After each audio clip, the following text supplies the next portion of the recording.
Hello Maitrivanam. Hello Maitrivanam వచ్చేసిన అమ్మ bus దిగి.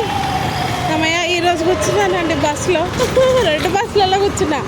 లేకపోతే అసలు రోజు ఫుల్ బస్సులు అని నిల్చోవడానికి కూడా కష్టం. బ్యాక్ పెయిన్ వస్తుంది ఇట్లా వంగి నిల్చొని. అదేదో నిద్ర మానేసి కొంచెం తొందరగా బయలుదేరితేనే బాగుంటుంది, పనులు కూడా టక అవుతాయి అనేసి, మళ్ళీ ఇక్కడ ఆంటీ లేదనేసి నిద్రను వదులుకోవాల్సి వస్తుంది.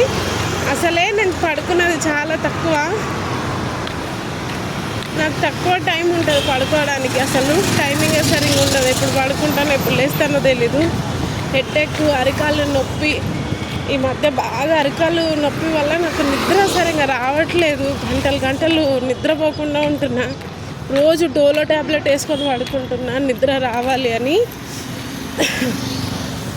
చాలామంది చెప్తున్నారు డోలో ట్యాబ్లెట్ ఎక్కువ అంటే యూజ్ చేస్తే రోజు వేసుకోవద్దు, మంచిది కాదు అని. నేను అసలు ఏదో ఒకటి బాడీ పెయిన్స్ అని, జలుబుదని, డోలో అని, హెడేక్ అని ఏదో ఒక ట్యాబ్లెట్ వేసుకోకపోతే నాకు అసలు నిద్ర అనేది రావట్లేదు. రోజు ఇట్లానే అవుతుంది. ఏం చేయాలో అర్థం కావట్లేదు. అరికాళ్ళ నొప్పులకి అంటే ఇప్పుడు ఇక్కడ బస్ దిగి అక్కడ సత్యం థియేటర్ వరకు నడవాలి. అక్కడ నుంచి ఒక 2 minutes ఆటోకి మళ్ళీ అక్కడ నుంచి డ్యూటీ వరకు నడవాలి. మళ్ళీ మన ఇంటి దగ్గర బస్ స్టాప్ దాకా నడవాలి. మళ్ళీ సాయంత్రం ఇలాగే నడవాలి. మళ్ళీ ఇంటి దాకా నడవాలి. మళ్ళీ మైత్రివనం అంతా నడవాలి. మళ్ళీ నిల్చొని కుకింగ్ చేయాలి. ఇంటికి వచ్చాక కూడా నిల్చొనే వంట చేయాలి, గిన్నెలు కడుక్కోవాలి. వంట అయ్యాక అప్పుడు ప్రశాంతంగా కూర్చొని వేడిగా ఏ పనులు ఎక్కడున్నా సరే నా చేతితో నేనే కలిపి 3 పిల్లలకి కడుపు నిండా తినిపిస్తా. మంచిగా వండి ఏదేమైనా సరే వాళ్ళకి మాత్రం కడుపు నిండా తినిపిస్తా. రాత్రి ఏమో గోరు చిక్కుడుకాయలో మేము గోకరకాయ అంటాం తెలంగాణ, అందులో చికెన్ వేసి వండేసిన. మొన్నేమో మటన్ కర్రీ చేసిన, బగారా రైస్ చేసిన. సండే వండలేదు అంటే తొలకదశ పండగ వచ్చింది కదా, నాన్ వెజ్ తినొద్దు, గుడికి వెళ్ళాలి, పూజ అని వండలేదు.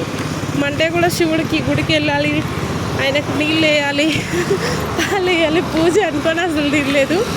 అందుకోసం Tuesday night bagara rice mutton curry చేసిన అనమాట. అది సంగతి. రోజు ఎంత బిజీగా ఉంటున్నానో తెలుసా అండి. అసలు నా ఒళ్ళు ఎంత నొప్పిగా ఉందంటే అంత నొప్పిగా ఉంది. పరుగులు. లంచ్ ఏమో 4 o'clock చేస్తున్నా, బ్రేక్ఫాస్ట్ అసలు చేయట్లేదు. ఆ బ్లాక్ కాఫీ కూడా గబా తాగేస్తున్నా. అసలు ఎలా ఉందంటే అలా ఉంది నా వర్క్, నా పరిస్థితి. అయినా తప్పదు కదా. సరే, మీరంతా ఏం చేస్తున్నారో కామెంట్ చేసి నాకు ఒక లైక్ చేసి నా ఛానల్ని ఫాలో చేయండి. ఎప్పుడెప్పుడు 100 చేస్తారా మీరని వెయిట్ చేస్తున్నా.